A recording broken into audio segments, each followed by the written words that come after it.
자, 오늘 말씀의 본문이 되는 이 11장은 어떤 내용입니까? 우리 잘 살펴보면 이제 7번째 대접, 뭐 7번째 나팔, 이게 다 뭐예요? 이제 심판, 최후의 심판, 마지막 심판이 벌어지고 있는 상황이다라고 하는 게 오늘 11장의 전체적인 내용의 배경입니다. 그러니까 주께서 하나님께서 최후의 심판을 이제 시행하시는 그런 상황 가운데서 어떤 일이 벌어지느냐. 15절 보시면 일곱째 천사가 나팔을 붑니다. 그래서 하늘에서 큰 음성이 일어나죠. 그러니까 이 심판을 주도하고 심판이 진행되는 것은 여전히 하나님의 권능이다 라고 하는 걸 알 수 있습니다. 그러니까 마지막 때 최후의 심판, 아유 무서워, 뭐 귀신이 판을 친대, 그게 아니고 최후의 심판은 하나님이 주도하시는, 하나님이 주관하시는, 왜? 하늘에서부터 큰 음성이 들리기 때문에 하늘의 환호, 하늘의 응원, 하늘의 지지, 뭐 하늘의 동참, 이렇게 이제 생각할 수 있습니다. 땅의 것, 뭐 저주받은 것들, 혹은 뭐 지옥의 뭐 이런 것들의 환호성이 아니라 하늘의 함성으로 시작한다. 하늘의 함성을 우리가 들을 수 있다라는 측면에서 비록 심판이기 때문에 좀 두렵죠. 심판이라는 단어 자체가 주는 게 행복할 리 없습니다. 하지만 그 심판을 주도하시는, 주관하시는 이는 여지없이 하나님이시다 라고 하는 점을 우리가 분명히 기억해야 됩니다. 그러니까 그 관점에서 오늘 11장을 읽으셔야 된다는 얘기죠. 자, 그러면 무슨 이야기가 되느냐? 우리 혹시 그 핸드폰 어플로 보시는 분들은 이게 성경이 명확하게 드러나지 않지만 우리 성경 책으로 보시는 분들은 들여쓰기가 되어 있는 걸 볼 수 있습니다. 뭐라고 들여쓰기가 되어 있어요? 그 큰 음성들이 말하는 내용이 일종의 뭐 따옴표 형식으로 되어 있다. 근데 이제 우리 성경에서는 이제 들여쓰기로 이제 되어 있습니다. 자, 읽어보면 우리 다 같이 한번 들여쓰기 부분만 한번 읽어볼까요? 자, 시작. 세상 나라가 우리 주와 그의 그리스도의 나라가 되어 그가 세세토록 왕 노릇 하시리로다. 아멘. 자, 요 부분을 우리가 먼저 이 뒤에 있는 부분부터 보시면 왕 노릇 하시리로다. 우리가 성경 읽다가 이 부분이 나오면 왕 노릇한다. 이게 무슨 노릇한다. 목사 노릇하고 있네. 뭐 선생 노릇하고 있네. 이러면은 굉장히 조금 폄하하는 듯한 그런 표현처럼 들려요. 네, 근데 이게 이제 우리 성경, 우리말 성경이 번역된 게 이미 한 100여 년 전이에요. 이러다 보니까 이게 굉장히 옛스러운 표현이어서 오늘날 우리들이 생각하는 것처럼 뭐 영양도 안 되는데 주제도 아닌데 지가 무슨 뭐 반장인 것처럼 대통령인 것처럼 권력자인 것처럼 완장 하나 들어오니까 뭐가 자기가 된 것처럼 노릇을 하려 그래. 그런 표현이 아닙니다. 그건 이제 현대 우리가 쓰는 이제 어법이고요. 실제로 이 성경이 그러니까 원래 성경의 그 표현을 가지고 다시 재번역을 한다면 이 말은 세세토록 왕으로서 다스리실 것이다 라는 뜻이에요. 그러니까 왕노릇, 왕이 아닌데 왕노릇한다가 아니라 진짜로 다스린다 라는 얘기입니다. 그래서 오늘 성경에 보시면 또 이 표현이 17절에도 나와요. 큰 권능을 잡으시고 17절 하반절 왕 노릇하시리로다. 그래서 왕도 아닌데 왕처럼 군림한다 뭐 그런 얘기가 아니라 통치하십니다. 왕으로서, 주권자로서, 최고의 통치자로서, 지도자로서 하나님이 다스리십니다 라는 뜻입니다. 혹시 요한계시록 읽으실 때 왕 노릇하리로다, 이게 도대체 맞는 말인가? 현대적 어법으로는 조금 이상해요. 그래서 우리 성도님들, 그러니까 저를 포함한 우리들 같으면은 이제 이런 정도 표현이 뭐 괜찮습니다만 조금 더 젊은 세대들이 볼 때는 왕 노릇한다, 이게 뭔가 이렇게 이제 들을 수 있습니다. 자, 여하튼 15절 한번 보시면, 자, 세상 나라가 우리 주와 그의 그리스도의 나라가 되어 세세토록 왕 노릇합니다. 그럼 세상 나라가 변한다 라는 얘기인데, 이게 도대체 무슨 얘기일까요? 우리가 일반적으로 알고 있기로는 세상 나라는 하나님 나라와 뭐 꼭 적대적이다까지는 아니지만 결을 달리했어요. 세상 나라도 나라고 하나님 나라도 나라지만, 세상 나라는 기본적으로 세상의 임금들, 대통령들이 통치하는 나라이며, 하나님 나라는 하나님이 다스리는 나라죠. 그렇기 때문에 세상 나라와 하나님 나라가 같다, 이렇게 말하지 않는단 말이에요. 단 한 번도 우리가 그렇게 말하지 않습니다. 그래서 어떤 정치인이 권력을 잡던 그 대통령이 과연 하나님 나라의 정의와 공의를 구현하느냐, 실천하느냐, 그럼 우리는, 기독교인은 아니다라고 말을 하는 거예요. 물론 일부 구현해낼 수는 있어요. 하나님 나라 정의에 가깝게 성경적 가치관, 성경의 세계관을 일부 포함하는 어떤 정책을 펼칠 수 있을 수 있어요. 하지만 그가 그리스도냐? 그러면 하나님 나라를 완성한 거냐? 그거는 아니죠. 그러면 뭐 세상의 통치자가 그리스도입니까? 세상의 통치자가 하나님이라도 된단 말입니까? 아닙니다. 그렇게 생각하지 않는단 말이에요. 그래서 우리들은 세상 나라에 소위 말하는 희망을 두지 않습니다. 안타깝지만, 아니 그렇다고 해서 뭐 우리가 저주하고 세상 나라는 다 끝장이야, 재미없어, 그렇게까지 우리가 비난하고 저주하지는 않습니다만, 그 어떤 세상의 권력자도 결코 하나님 나라의 정의와 공의를 완벽하게 구현해낼 수 없다는 신앙을 가지고 있다, 그 얘기예요. 그러니까 뒤집어서 얘기하면은 세상의 권력자들이 우리가 기대하는 기독교적 세계관을 구현 못해도 아쉽긴 하지만 그것 때문에 온전히 절망할 이유는 아니죠. 왜요? 그는 그리스도가 아니기 때문에 그래요. 우리가 기대도 하고 응원도 하고, 기왕이면 좀 정치 지도자 잘해라 말이에요. 사회 지도자 잘해라, 그렇게 응원은 하기는 합니다만, 우리가 소위 말하는 영원한 소망을 그들에게 두느냐? 그건 아니죠. 그렇지는 않습니다. 그런데 오늘 성경에 보니까 뭐라고 나와 있어? 갑자기 세상 나라가 무슨 생각을 했는지 갑자기 그리스도의 나라가 되어서 그가 세세토록 다스린다. 그러니까 이 세상 나라가 그냐, 세상 나라가 하나님이냐, 헷갈리기 시작하는 거예요. 이게 이제 옛 번역이라서 좀 그렇습니다. 옛 번역이라는 말이 무슨 말인지 다 아시죠?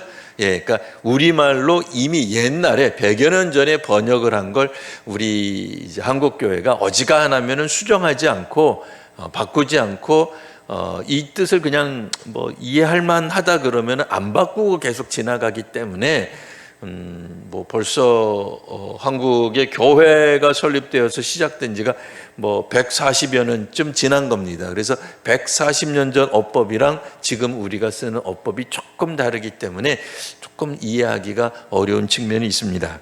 좀 더 이제 우리 현대적 개념에 맞게끔 우리가 번역을 한다면, 세상 나라는 기본적으로 원래 누가 다스렸어요? 물론 이제 궁극적으로는 하나님 다스리시죠. 궁극적으로는. 그러나 우리가 신약 성경을 통해서 이해하는 바로는 세상 나라는 보통 누가 배후에 역사한다고 알고 있어요? 그러니까 궁극적인 거 말고요. 배후에 누가 역사해요? 사탄이 역사한다고 알고 있죠. 오죽하면 예수님이 마태복음 4장에 나온 때 사탄이 예수님을 유혹하고 시험할 때 했던 말이 뭐예요? 나한테 절하면 세상 권력을 너한테 다 갖다 줄 텐데, 이런 얘기가 나와요. 그러니까 세상 권력을 배후에서 움직이는 조종자 중에 하나가 누구냐? 사탄이다 말이에요. 그래서 세상의 이 권력들, 힘들은 그래서 종종 사탄의 유혹에 빠져요. 사탄적 어떤 그런 역사들이 나타나요. 그러니까 심지어는 집에서 옛날로 말을 하면, 옛날이에요, 옛날로 말하면 가부장제도 있어, 우리나라. 집안의 어른은 무조건 남자다. 이 남자가 아들로 자랄 때는 안 그러다가, 저도 뭐 남자입니다만 아들로 자랄 때는 안 그러다가 이 결혼을 하고 나면 갑자기 폭군이 되는 사람들이 있어. 아니, 다는 아니에요. 우리 권사님들 얼굴 보니까 목사님 무슨 소리 하는 겁니까? 우리 남편은 안 그래요. 저도 그걸 알고 있습니다. 그걸 뭐라 그러는 게 아니고 우리 교회 얘기하는 게 아니에요. 그러니까 이제 다른데 어디 가면 어쩌다가 이제 그런 남자들이 있다 그 얘기예요. 갑자기 폭군이 돼요. 애를 낳았는데 이 애한테 갑자기 아버지가 폭군이 돼요.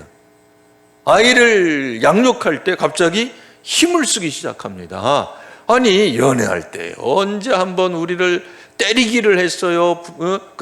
연애할 때는 이제 애인이었겠죠. 연인을 때리기를 했겠어요. 그런데 결혼하고 나서 자녀를 낳으니까 막 자녀를 그냥 뭐 남편이 남자가, 왜? 가부장적인 제도이기 때문에 그래. 회사에 들어갈 때는 우리는 신입사원이었습니다. 그때만 하더라도 회사를 위해서 목숨을 바치겠습니다. 그리고 이제 들어가가지고 9시 출근이면 막 8시까지도 출근하고 6시 퇴근이면 막 7시까지도 막 일하고 막 열심히 일을 하다가, 그러면서 자기가 항상 생각했죠. 왜 중간 관리자들은 왜 그 모양이야? 이상해. 왜 우리 과장님은 부장님은 회식에 가면은 마음껏 시켜. 그런데 난 짬뽕 어떻게 시키라는 거예요? 그 밑에 있는 직원들은. 그래서 이제 자기네 상사들에 대한 부당함 이런 것들에 대해서 굉장히 옳고 바른 이야기들을 곧잘 주변 동료들하고 나누기도 했어요. 그래서 이제 사람들이 그에게 표도 많이 몰아주죠. 왜? 그 사람이 과장되고 부장되면 잘할 줄 알아서. 근데 웬걸? 그 사람이 과장이 되고 부장이 되니까 자기식 스타일로 막 하는 거예요. 완벽한 인간이 없잖아요. 그러니까 권력이라고 하는 것이, 그것이 무엇이든지 간에 잡기 시작하면 최고 권력자가 된 것도 아니에요. 회장의 사장이나 회장이 된 것도 아니에요. 그런데도 명찰 달고 완장을 달면은 그 안에서 자신도 모르게 권력을 휘둘러요. 정보를 통제해요. 아랫사람들을 자기가 무언가 어떤 형태로든 자기의 매력으로 하든 돈으로 하든 권력으로 하든 회사의 권위로 하든 무엇을 사용해서든 사람들을 그러니까 여기서는 이제 나쁜 의미에서 권력을 휘두르려고 그런 그런 마음이 생겨. 그게 대표적으로 나타나는 게 세상 나라다 그 얘기예요. 세상 나라. 그러니까 이 세상 나라, 세상 사회, 집단, 여기에서는, 그러니까 심지어는 모든 조직체가 다 그래. 어떤 측면에서는 안타깝지만 종교기관도 유사해요. 교회라고 해서 여기서부터 멀리 떨어지질 못해. 이제 이런 어떤 부패한 모습, 잘못된 모습을 보이던 세상 나라가 그리스도의 나라가 되어, 그러니까 주께서 활약할 수 있는, 주님이 왕이 될 수 있는 그리스도의 나라로 변모하더라 그 얘기. 언제? 마지막 심판 때. 그때 바뀌는 거예요. 그러니까 이거를 다시 한번 또 곱씹으면, 묵상하면 어떤 결론이 나와요? 세상 나라는 마지막 최후의 심판이 일어나기 전까지는 사탄적 권력, 사탄이 배후에서 역사하는 악마적 권력에 취할 것이다 라는 걸 알 수가 있게 되는 겁니다. 안타깝지만 집에서부터 출발하면 모든 나라가 다 그런 건 아니에요. 그러니까 우리나라 옛날식으로 말하면 가부장 제도니까, 남존여비니까 그냥 남편이 힘이 있는 그 사람이 자녀를 할 때 자녀가 뭘 물으면 시끄러 하고 때리고 이제 그렇게 이제 우리는 막 함부로 가르쳤단 말이죠. 인격적으로 대우하는 법 모르고 말이에요. 근데 이런 것들이 초등학교 가든 학교에 가든 군대에 가든 사회에 가든 심지어는 어떤 조직체에 들어가든 그런 일들이 왕왕 일어나는 것들을 우리가 본다 말이에요. 실제로 그렇잖아요. 우리가 생각할 때에 학교에서는 그런 일이 안 일어날 줄 알았는데 웬걸 옛날에는 학교장, 이사들 선생님들이 학교 폭력의 주범이라고 하면 좀 표현이 이상합니다만 주도적으로 이제 그분들이 그려졌어요. 그런 분들이. 그래서 옛날 영화, 드라마 이런 것들 보면 항상 학교 폭력에 있어서 원인을 이렇게 휘두르는, 권력을 휘두르는 사람이 누구예요? 학교 선생님, 교장 이런 분들이에요. 근데 요즘은 악성 민원 때문에 교사가 안타까운 결정을 할 때도 있어요. 옛날에는 선생님들을 굉장히 천하게 봤다. 물론 공무원도 마찬가지. 천하게 봤다가 어느 순간 우리 한국에 청년들이 그냥 물밀듯이 가던 그 직장 선호도 1위가 교사 또는 공무원이었어요. 좀 약간 조금 이렇게 비꼬는 어떤 사람들 말에 따르면 철밥통이다 이거예요. 물론 이제 사립학교는 아닙니다만 공립학교 교사 같은 경우에는 정년까지 보장된다 이거예요. 편하다고 생각을 했어요. 공무원도 그냥 사람들이 막 줄 서서 대학 나온 사람, 대학원 나온 사람, 심지어는 외국에서 박사학위 받은 사람들까지 공무원 되려고 줄 서던 시절이 있었어요. 근데 최근에 나온 발표는 바뀌었죠. 아시죠? 공무원 이제 젊은이들이 안 하려고 그래요. 인기 직종 1위에서 밀렸어요. 왜요? 공무원도 힘들어. 악성 민원이 너무 많아. 잘못되면 다 공무원 책임이래. 힘들어. 네, 빨리 죽어. 구급 공무원 들어갔더니 급여도 얼마 안 되고 엄청나게 이런 게 있는 거예요. 네? 공무원도 들어갔는데 거기에 뭐가 있어요? 갑질이 있더라는 거예요. 우리가 생각해 공무원 세계에서 왜 갑질이 있어야 돼? 있을 이유가 하나도 없잖아요. 있다는 거예요. 거기도 부정부패가 있다는 거예요. 이해가 안 가는 거죠. 직급이 있고 매뉴얼이 있고 얼마나 공적인 기관 아니냐 말이에요. 근데 어떻게 거기서 그런 악이 있을 수 있지 하는 생각이 들어요.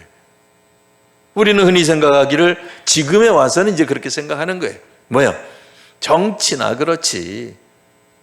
공무원들은 다른 거잖아요. 정치와 완전히 다른 거잖아요. 공무원만큼 깨끗한 사람들이 또 어디 있을까? 근데 안 그래요. 그런 것들이 알고 보니까 요소 세상에 있는 모든 집단들, 모든 통치자들, 모든 공동체들 가운데 이런 것들이 있더라 그 얘기예요. 심지어는 교회에서도 조차 직분이 일종의 이게 무슨 계급이 돼버렸어요. 계급이 돼가지고 집사님 때는 안 그러더니 갑자기 항존 직원이 되더니 목이 곧았다. 그런 이야기 들으면 우리는 이해가 안 가죠. 교회가 그런 곳 아니지 않느냐. 섬기는 것이고 봉사하는 것이고 희생하는 것이고 항존직이 되면 될수록 더 많은 어떤 무게, 짐을 지고 나아가는 게 아니냐. 다른 사람들의 무거운 짐을 지고 가는 거 아니냐라고 생각을 하는데 도리어 명령하고 지적하고 이런 경우들이 역으로 생기더라 그 얘기죠. 놀랄 이유가 아니에요. 왜요? 세상 나라가 그런 특징이 있기 때문이에요. 혹여라도 교회도 세상 나라라고 볼 수 있느냐? 안타깝지만 그렇죠. 세상 나라죠.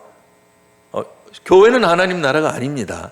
하나님 나라를 맛본 사람들이 모인 곳이긴 하지만, 모인 공동체이긴 하지만 그곳이 천국은 아니에요. 천국을 지향하는, 천국을 향해 나아가는, 천국에 대한 소망을 품는 것은 맞지만 안타깝게도 우리는 그것을 완벽하게 구현해내지 못합니다. 그러니 세상 나라는 여전히 악이 있다, 혹은 약함이 있다라고 생각을 하면 됩니다. 그런데 이 마지막 때가 되니 비로소 세상 나라가 완전히 바뀌는, 권력이 온전히 주께로 돌아오는, 뭐겠어요? 다스리는 권력은 기본적으로 하나님의 것입니다. 우리가 주권과 영광과 능력은 하나님께 있다고 고백하잖아요. 그러나 지금은 부패한 세상이, 죄악이 창궐하기 때문에 세상에 이미 악이 있기 때문에 악이 창궐하는 세상에서의 권력, 힘, 능력은 오용되기 마련입니다. 꼭 교회나 종교 집단에 대해서는 여기는 안 그러겠지라고 생각하는 분들은 마음을 단단히 먹으셔야 돼요. 왜요? 어디에서든 그와 같은 힘의 오용이 일어나기 때문입니다. 힘은 분명히 약자를 돕고 하나님의 정의와 공의를 구현하는 데 사용되도록 하나님이 허락하신 일종의 은사임에 틀림없습니다. 하지만 그 은사를 우리 사람들이 혹은 집단 속에서는 악하게 오용 혹은 오염된 것이 맞습니다. 그러나 이게 언제 회복되느냐? 마지막 심판 때. 왜요? 이제는 세상 나라가 있을 수 없어요. 사라지기 때문에 그래요. 최후의 심판 때는 세상의 권력이 무슨 권력의 의미가 있겠습니까? 하나님의 심판 앞에 그 어떤 세력이, 어떤 권력이, 어떤 나라의 그런 세력들이 하나님의 능력과 맞설 수 있겠습니까? 없죠.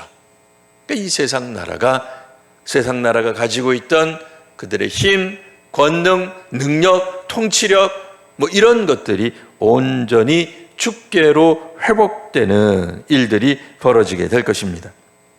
그러니 이제는 모든 나라, 모든 권력이 주께로 귀속됩니다. 우리도 마찬가지잖아요. 지금이야 살아서 우리 마음대로 살아가지만 개인적으로 우리가 죽었다고 생각해 보세요. 죽음 앞에서 우리 개인의 권능을 무슨 권능을 발휘하실 거예요? 혹시라도 우리 권사님 중에 내가 기도해서 죽은 사람 살려본 경험이 있다, 내 능력이 있단 말이에요. 자신의 죽음 앞에서도 그 권능을 사용하시겠어요? 못하잖아요. 하나님 부르시는데 하나님 잠깐만요. 하나님 나한테 주신 그 신유의 권능이 있죠. 제가 이번에 쓰겠습니다. 자기가 자기 머리 안고 아무개는 살아날지어다. 살아납니까? 하나님 부르시는데 내가 가진 권능, 내가 가진 능력을 하나님 앞에서 누가 활용하고 누가 사용하고 하겠어요? 없어요. 아무도 그거 못합니다. 하나님, 내가 기도에 응답을 받는데 잠깐만 기다리십시오. 그런데 그 기도의 응답은 누가 하시는 거예요? 하나님 하시는 거잖아요. 근데 하나님 지금 부르신다니까요, 우리를. 나를 저 천국으로. 근데 하나님 잠깐만요. 내가 지금 못다한 일이 있습니다. 내가 이거 조금 더 해야 한국교회가 개혁될 것 같은데 잠깐만 기다리십시오. 나한테 일주일만 주시면 되는데 목숨 연장할 수 있습니까? 그러니까 우리 개인적으로 봐도 우리 개인의 모든 권능이나 능력이나 이런 것들이 실제로 주께로 귀속될 수밖에 없어. 이 땅에서 우리가 한마디 탁 하면은 그냥 한국교회가 내 말에 그냥 저 성자 같은 목사님이, 저 성자 같은 권사님이 한 말씀 하신다, 우리 저 말을 들어야 되겠지 하고 막 일사불란하게 막 움직이던 그런 것들이 하나님 앞에서도 사용할 수 있느냐 말이에요. 없죠. 못합니다. 그러니 세상 나라도 마지막 심판, 최후의 심판에 이르러서는 마땅히 우리의 권능, 능력, 권세, 힘, 통치력 다 주께로 돌려드리는 거죠. 당연한 얘기입니다. 자, 그래서 16절에 보면은 간단하게 설명하면, 하나님 앞에서 자기 보좌에 앉아있던 24장로가 엎드려서 얼굴을 땅에 대고 하나님께 경배합니다. 자, 여기서 이제 우리가 생각해 볼 것은 하나님께 경배하는 방법은 뭐예요? 얼굴을 땅에 대는 거죠. 사실 하나님을 경배하는 최선의 방법은 겸손이에요. 겸손으로 주께로 나아가야지 교만으로 주께 나가면서 경배한다. 이 참 곤란한 얘기죠. 있을 수 없는 얘기입니다. 있어서도 안 되는 얘기입니다. 마치 하나님에 대해, 하나님의 말씀에 대해, 하나님의 능력을, 하나님 나라에 대해서 다 아는 것처럼, 그게 곤란하죠. 정말 곤란합니다. 오롯이 하나님께서 하시는 일에 대한 믿음의 사람들의 반응 혹은 믿음의 어떤 개체, 존재들의 반응은 경배로 나오는 거예요. 그러니까 오늘 우리가 얼마나 경배하느냐, 이것도 정말 중요한 거죠. 하나님을 인정하는 거죠. 경배야말로 하나님을 인정하는 방식입니다. 경배를 할 때 하나님께 대한 의문이 사라지죠. 불만성 기도도 사라집니다. 하나님을 공격하지도 않고 하나님께 무엇을 달라고 억지를 부리지도 않죠.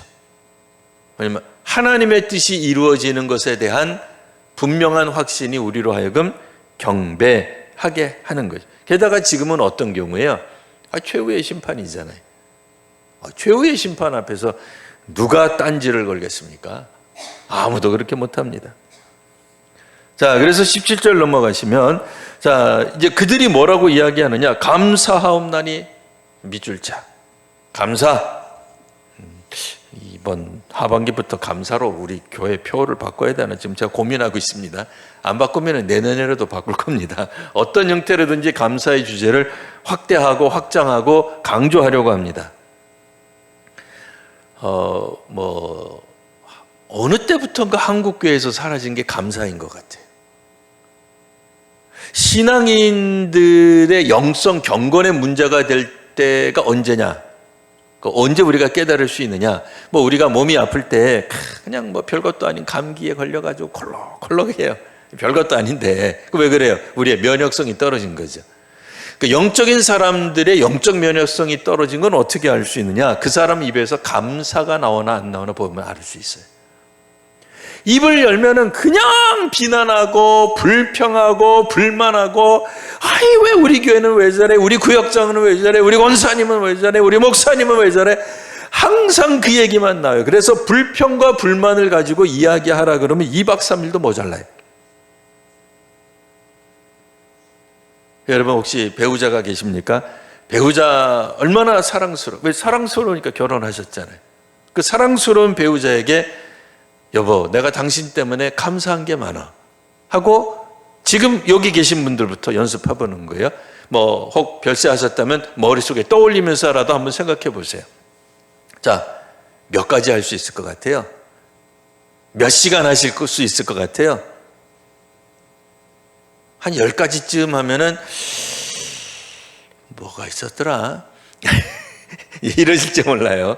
이제 우리 성도님들이 그렇다는 게 아니라 일반적으로 그럴 수 있다, 이제 그런 얘기 하는 겁니다. 네. 감사에 대한 이야기 하려고 그러면 몇 개가 안 나와버려요.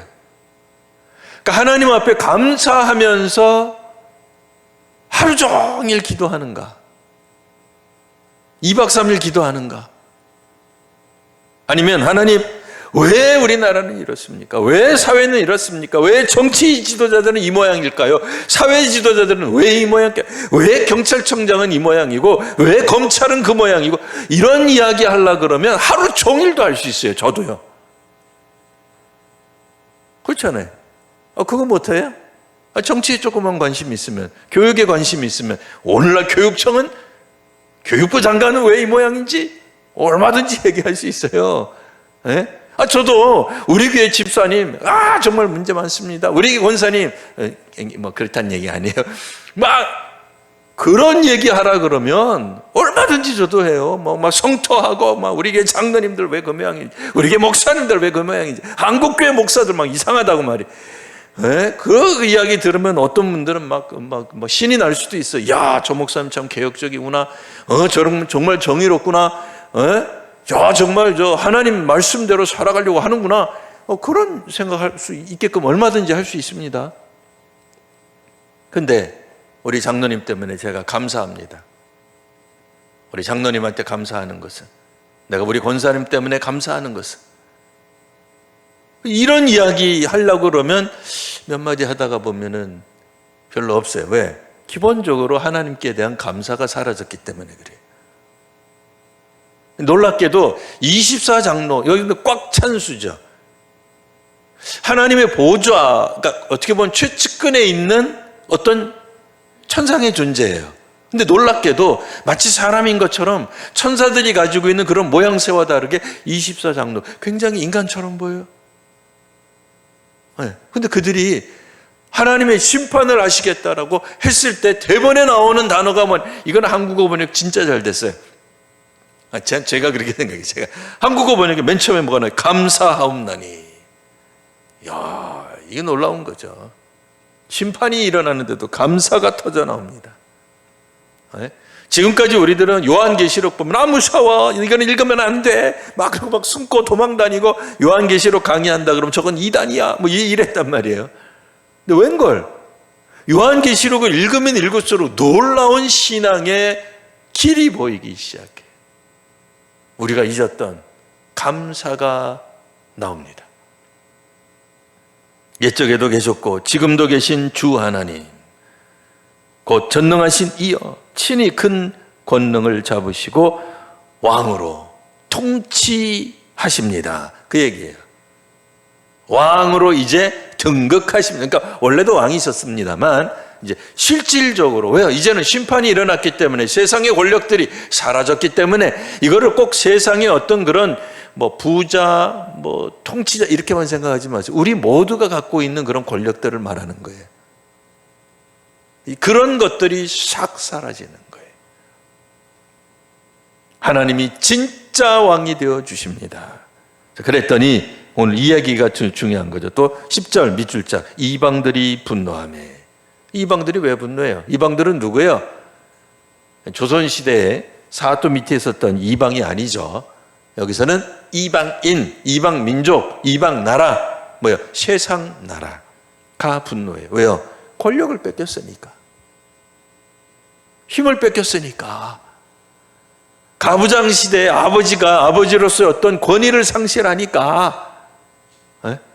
옛날 예를 들어서 교회로 말하면 목사가 갖고 있는 권위가 상실되니까, 장로님들이 갖고 있는 그 권위가 상실되니까 이들이 분노하기 시작하는 거예요. 여기서 이제 정확하게는 세상의 권력자들을 말하는 거죠. 그들의 권력이 사라지니까. 언제? 심판 때네.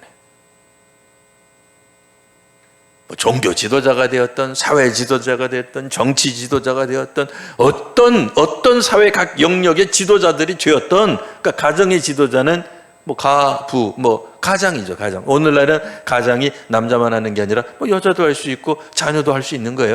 가장의 어떤 집으로 말하자면 그 얘기예요. 그들의 권력을 다 빼앗기게 되니까 뭐예요? 분노하는 거예요. 그들이 가지고 있는 영향력이 사라지니까 분노하는 거예요. 우리도 나이 드신 분들이 화를 나는 이유가 뭐예요? 옛날같이 건강하지 못하고 영향력을 끼칠 수 없는 거죠. 전에는 아이들도 내 말을 듣다가 아이들이 크니까 내 말을 안 들어요. 분노가 차요. 자신도 모르게 화가 자꾸 나는 거예요. 이제는 나는 그냥 은퇴해서 돈도 못 버는데 자식들이 가져다 주는 용돈에 의지하려니, 요즘은 그래도 연금이 있습니다만 그렇다고 해서 모든 국민들이 다 연금을 받는 건 아니니까요. 어쨌든 점점 뒷방 늙은이로 전락되는 게 화가 나는 거죠. 은퇴하면 화가 많이 생깁니다. 왜요? 현직에 있을 때와 같은 권력이, 힘이 이제는 사라지기 때문에 그래요. 나이 먹는 것도 서럽고 은퇴한 것도 서럽고, 그러니까 화가 잔뜩 차는 거예요. 분노하게 돼 있어요. 옳다는 얘기는 아닙니다. 자, 그런데 주께서는 어떻게 하시느냐? 죽은 자를 사실은 심판하십니다.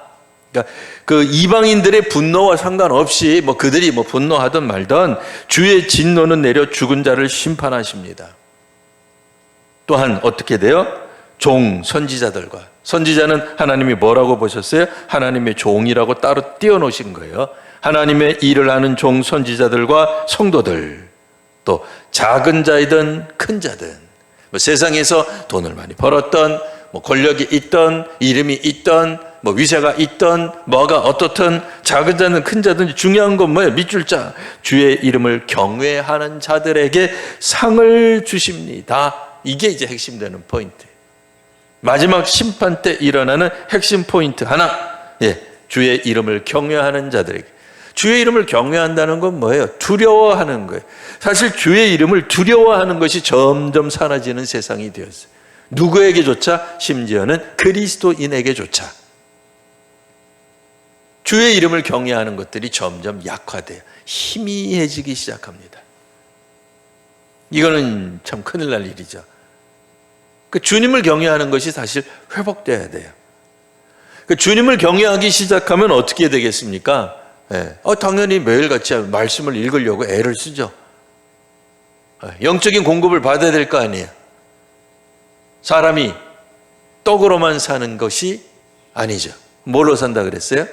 하나님의 말씀으로 사는 거예요. 아침 걸으시는 분 계세요? 건강을 위해서 바빠서 출근해야 되기 때문에 아침 걸으시는 분이 있는 줄 압니다. 점심도 걸으십니까?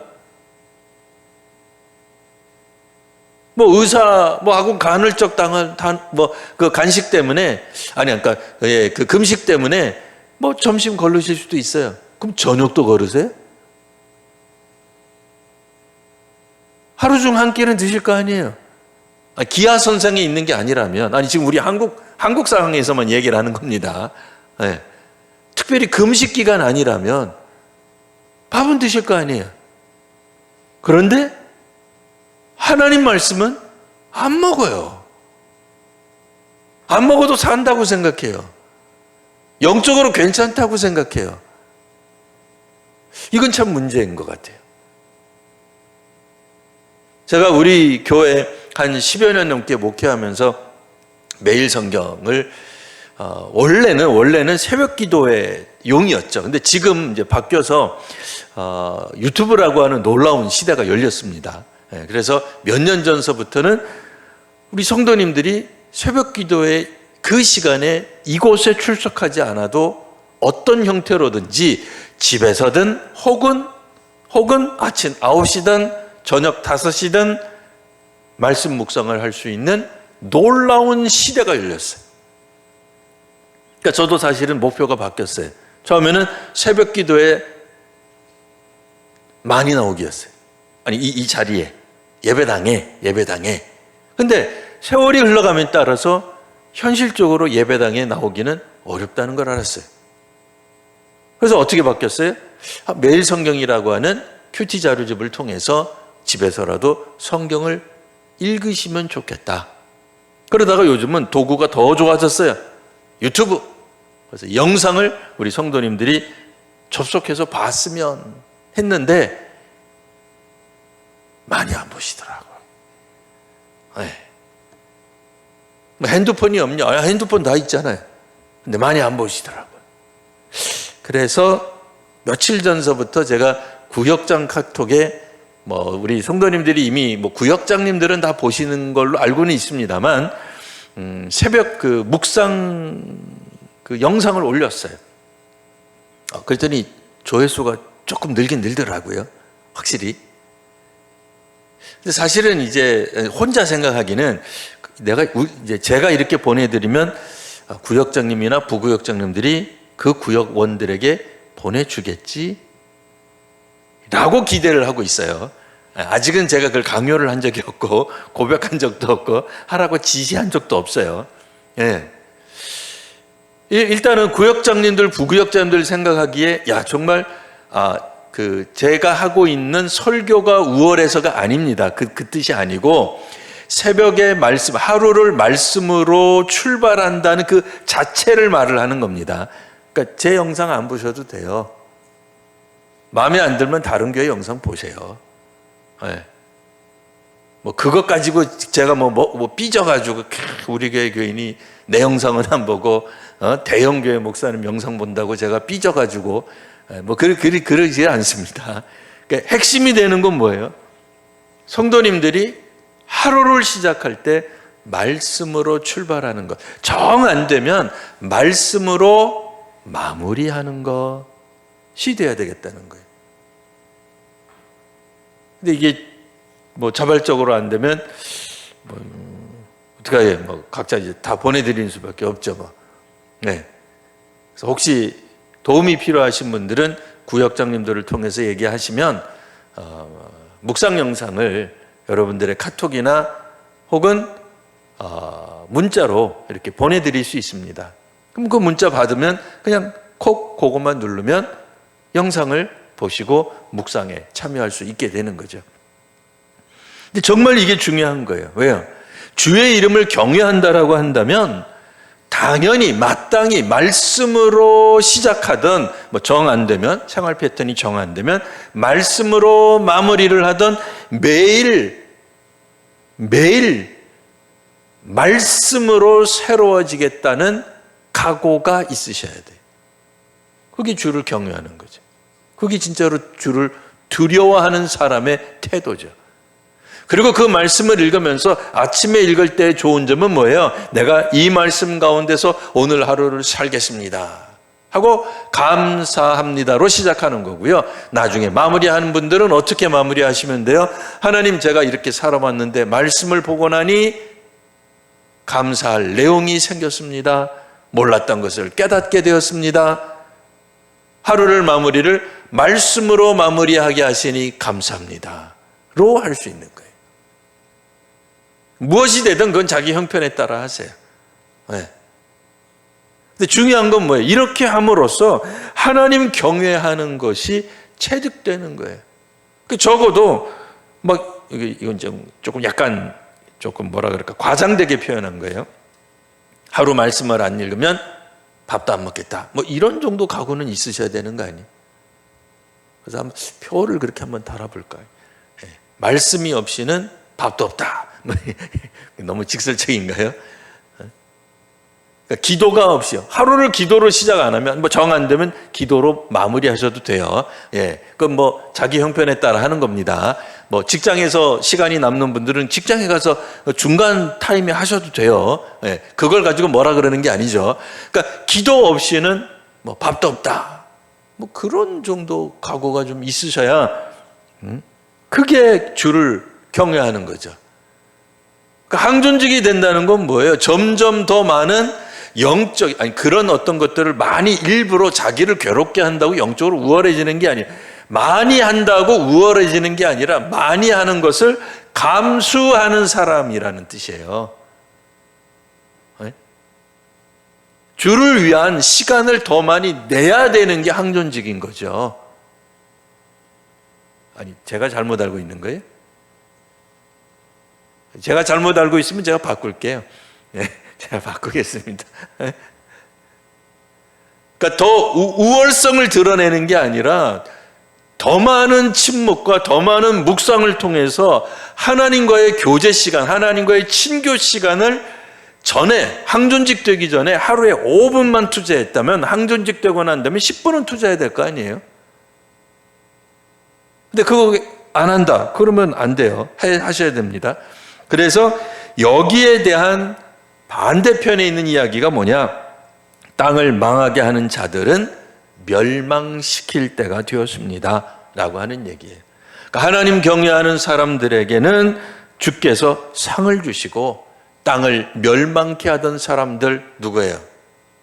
세상의 사탄적 권능을 가지고 권력을 가지고 조금이라도 자기에게 약한 사람들에게 퍼붓는 사람들, 그들이 땅을 망하게 하는 사람들이죠. 소위 말하는 왕만 세상을 망하게 하는 게 아닙니다. 조그마한 권력을 가지고도 자기가 속해 있는 공동체 속에서 그가 가지고 있는 권력을 휘두르는 사람들이 있습니다. 학계에도 있고, 종교계에도 있고, 정치계에도 있고, 의료계에도 있고, 공적인 관계에도 있고, 시민단체도 있고, 다 있어요. 땅을 망하게 하는 자들. 우리 모두가 사실은 항상 억눌리고 빼앗긴 자로만 있지 않아요. 그 가운데서 또 힘을 발휘를 한단 말이죠. 오늘 본문 안에서 있는 내용을 말하고 있습니다. 자, 그러니 이제 우리가 봐야 될 부분이 뭐겠습니까? 19절에 있는 말씀, 이에 하늘에 있는 하늘의 성전이 열리니, 이제 하나님이 계신 곳은 하늘입니다. 땅이 아니라 하나님의 성전이 열리니, 성전 안에는 하나님의 언약궤가 있습니다. 말씀이 들어 있습니다. 하나님의 율법이 들어 있습니다. 그곳에는 하나님이 하신 말씀이 있는 거죠. 그러니까 그 말씀이 있을 때 어떤 일이 벌어져요? 번개, 음성, 우레, 지진, 우박, 뭐예요? 심판이 시작된다. 하나님 말씀이 이루어진다라고 하는 겁니다. 자, 오늘 읽은 요한계시록의 말씀, 하나님의 심판이 이루어지는 것은 결코 믿음의 사람들, 하나님을 경외하는 자들에게 불편한 게 아닙니다. 무서운 게 아닙니다. 하나님의 심판은 주를 경외하는 자에게 상을 주시는 때가 되고요, 땅을 망하게 하는 자들에게는 멸망이 되는 심판의 때가 될 것입니다.